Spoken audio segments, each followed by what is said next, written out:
Hello, everybody. So I'd like to talk about polarized jets in X-ray binaries. And first, I'd like to thank the organizers who invited me to give a talk on this.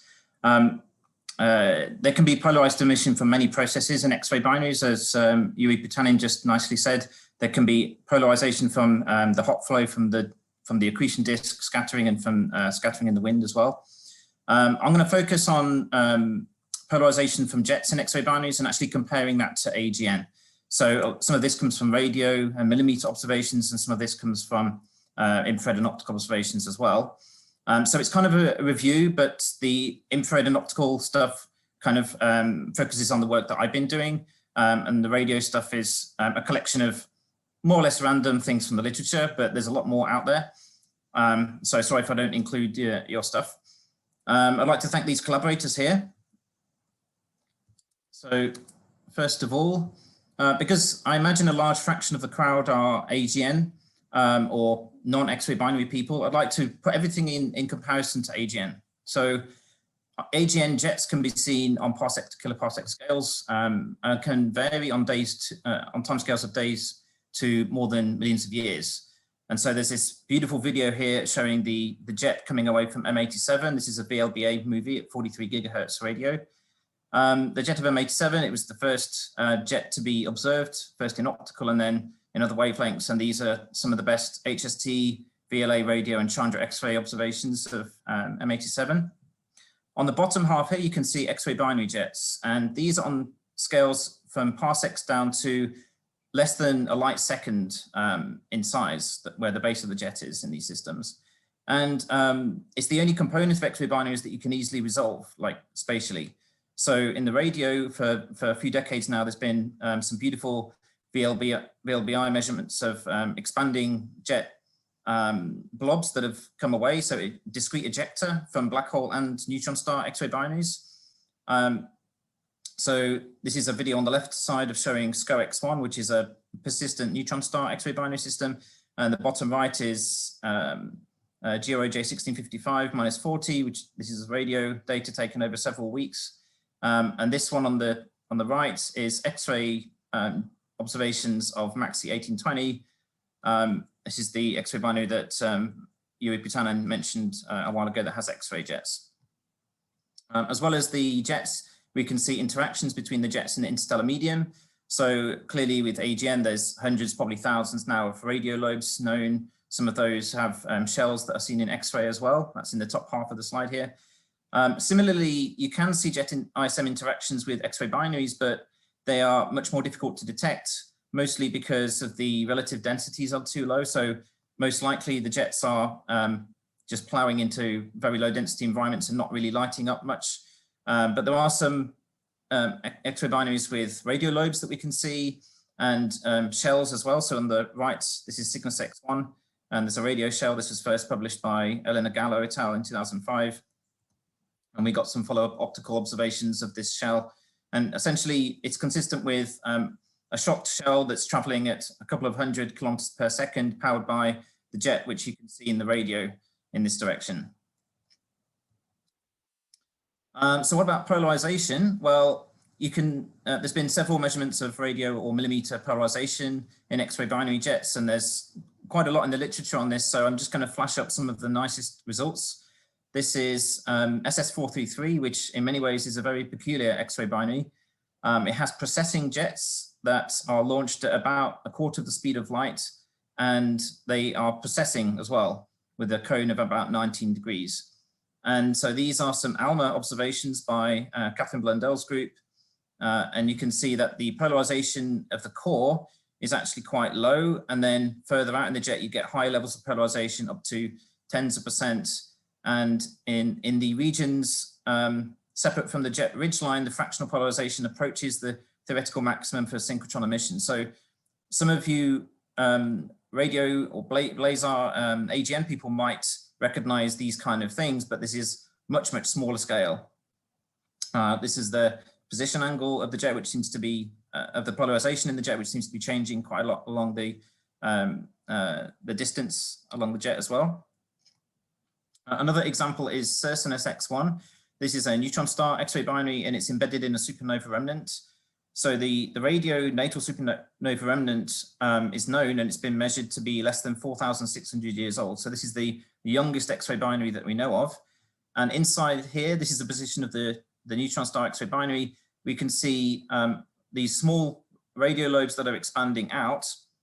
So this is on scales of tens of arc seconds here. This is a radio 2.1 gigahertz image from APCA. And there's some evidence that the jets which have been resolved and seen in images to move could be very highly relativistic, with a suggestion that it's more than Lorentz factor 15. Most of these jets are not going that fast. So X-ray binaries tend to have jets which the discrete ejector is thought to be maybe a Lorentz factor of a few. And there's growing evidence that the compact jets are also kind of Lorentz factor of a few as well. If you zoom in on this region here in the radio, you can actually see with different frequencies here in different colors that the jets are changing angle. So there's some evidence of rotation of the jet axis. And this is with a model. So it's either due to bent jets due to the ISM interactions, or the jets are processing with roughly a 5-year period. And that's this model shown here. Now, if you zoom in on the central part here, so this is going down to arc second scales, you can still see the jets moving out. And if you zoom in with VLBI techniques down to sub-arc second, you can still see the jets moving out, and you can measure the position angle of those too. And there's this paper by Tudose et al. 2008 showing the linear polarization detected from the jets. And at these small scales, the linear polarization is a level of a few percent on arc second scales, and the magnetic field is aligned perpendicular to the jet axis in ejector, so that could be shocks, whereas the core has a magnetic field which is parallel to the jet. One quite old paper now shows the radio observations of V404 SIG from the very first outburst that had multi-wavelength data, which was the 1989 outburst. And they had radio monitoring with polarization measurements as well. And most of this emission is actually coming from the flat spectrum jet, which is a compact jet overlapping synchrotron spectral components. And you can see that the level of polarization is a few percent in this case, so 2 to 6%. A more recent observation, so there's a lot of X-ray binary transient outbursts, and these can be monitored over the course of their outbursts, which last several weeks to months. This is an example of a nice radio campaign on an X-ray binary at 5.5 and 9 gigahertz with APCA. In the hard spectral state, you've got a flat radio spectrum with fractional linear polarization of a few percent, maybe up to 8% at the maximum. And then when there's discrete ejector, these are the blobs that we can see spatially resolved away from the X-ray binary. Those are optically thin, and they can be strongly polarized of tens of percent at larger distances also from the X-ray binary. And those are seen from flares over the state transition from the hard state to the soft state. Some of these flares are discrete ejections, while some are probably shocked interactions between the ejector and the interstellar medium. X-ray jets from X-ray binaries. There are some X-ray binaries where the discrete ejector have actually been resolved spatially in X-ray images, mostly from Chandra. There's even one extragalactic X-ray binary, which has a Chandra image, and it has this nebula with a H-alpha optical emission and radio emission as well. So that's like a mini double load radio source. And of course, there's no polarization measurements yet from any of these extended jets, but maybe that can change in the future with X-ray polarization instruments. So what about optical and infrared emission? This is actually most of the work that I've been doing that's related to polarization. So in the last 2 decades, there has been growing evidence that in some cases there's infrared and optical emission from synchrotron emission from the jets. Some of the earliest evidence came from GOS 1915, where you can see this light curve here. This is the radio flares. These are definitely from jet emission. The infrared flares mimic that, and there's a measured time delay between the infrared and the radio. And both of those two are not correlated at all with the X-ray behavior. So we know that the jets can contribute to the near infrared. So in the hard state, we know that there's a flat or inverted radio spectrum, just like flat or inverted flat spectrum radio quasars.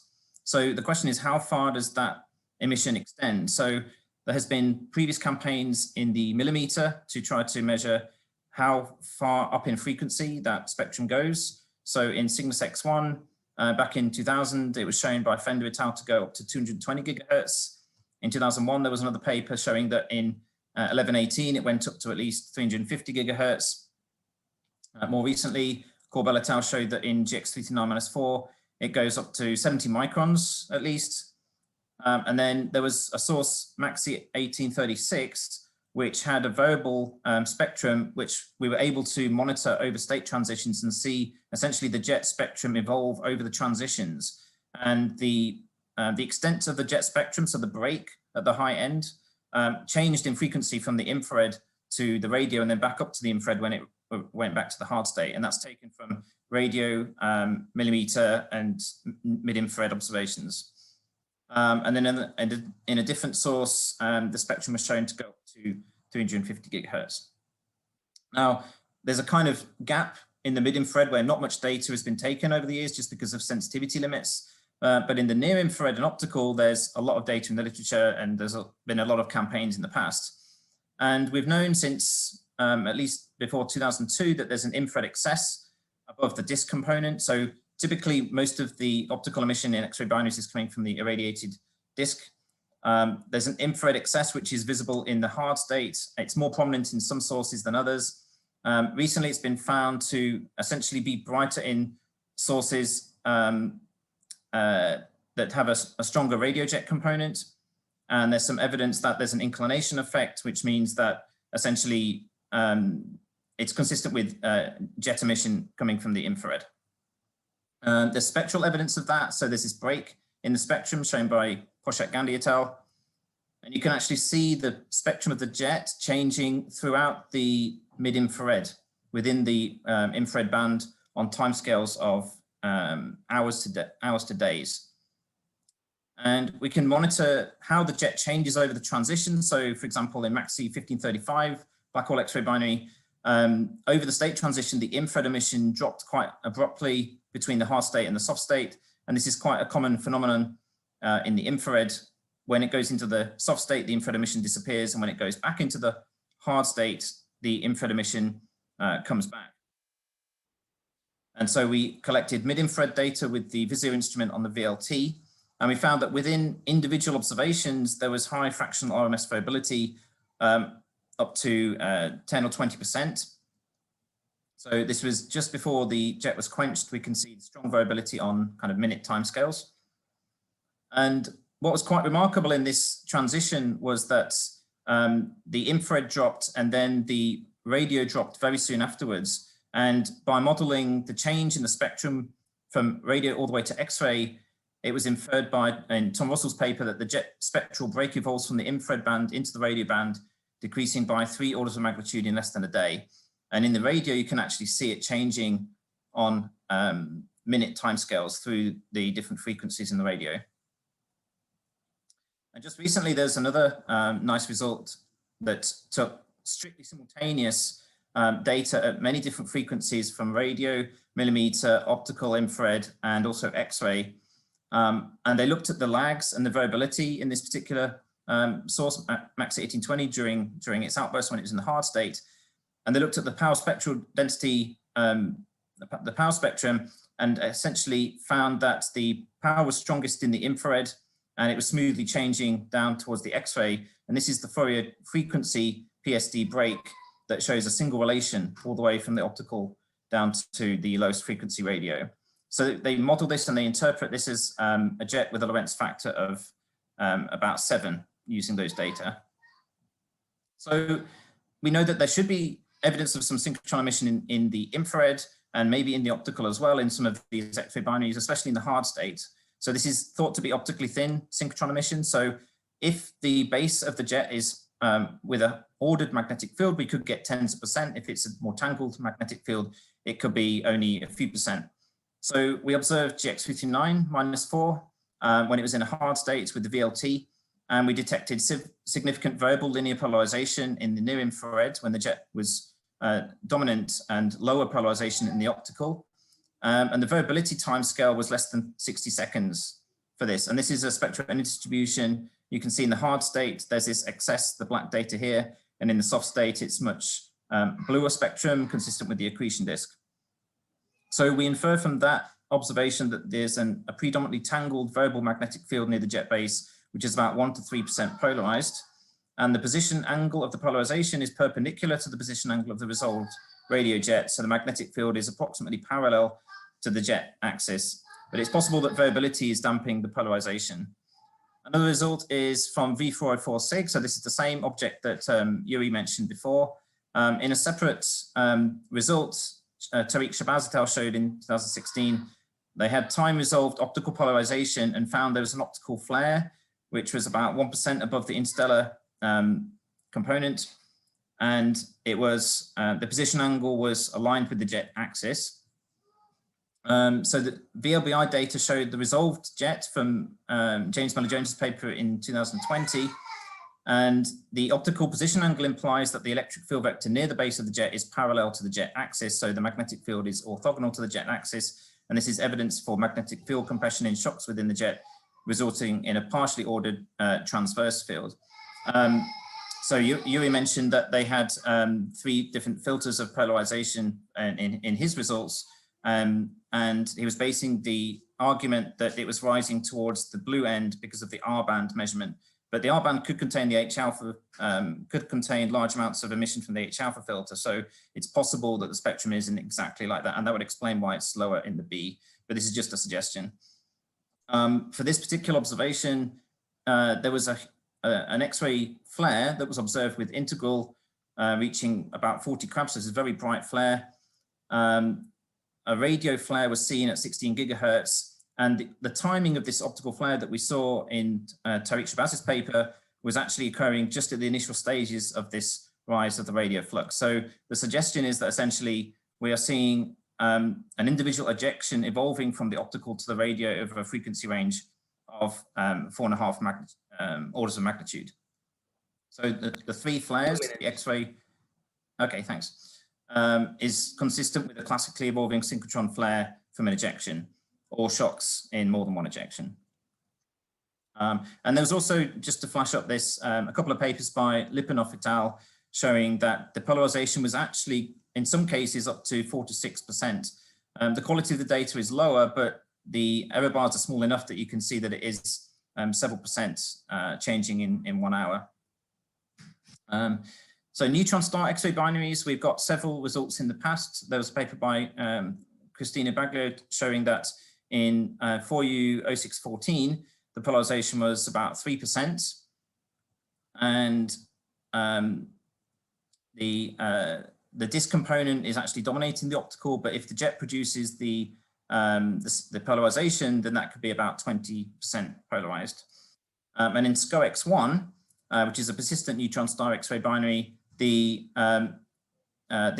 curve here shows the interstellar polarization with optical data and near-infrared data, and you can see that in the infrared, there's an excess on some dates above that. And so we think that that's basically synchrotron emission producing variable polarization at the low frequencies. Again, the level is quite low, so this implies a predominantly tangled variable magnetic field near the jet base. And we also got some data from SIGX2, and this was simultaneous X-ray and infrared observations, and the polarization seen, the fractional polarization was up to about 1%, but quite variable. But the position angle was fairly constant and consistent with a magnetic field which is aligned with the jet axis. I'm actually going to skip ahead to comparisons to AGN because I've put too many slides in here, because I think that's quite interesting. So we can compare these polarization results to AGN jets, but we need to compare the optical infrared ones to the core AGN jets. So this particular paper, Lopez Rodriguez 2014, showed that in SIG-A, the core jet is polarized at about 12%. And there was just a recent paper showing that in M87, the nucleus is a few percent polarized, whereas the extended jets are more like tens of percent polarized. And also within different regions of the jet, there's a change in the position angle as well. And there were some talks that showed similar results on Monday as well. And just to note, there are a classification of AGN jets that have radio optically thin synchrotron, which is the GPS and CSS sources, the compact spectrum sources, and they also have a few percent polarized jets.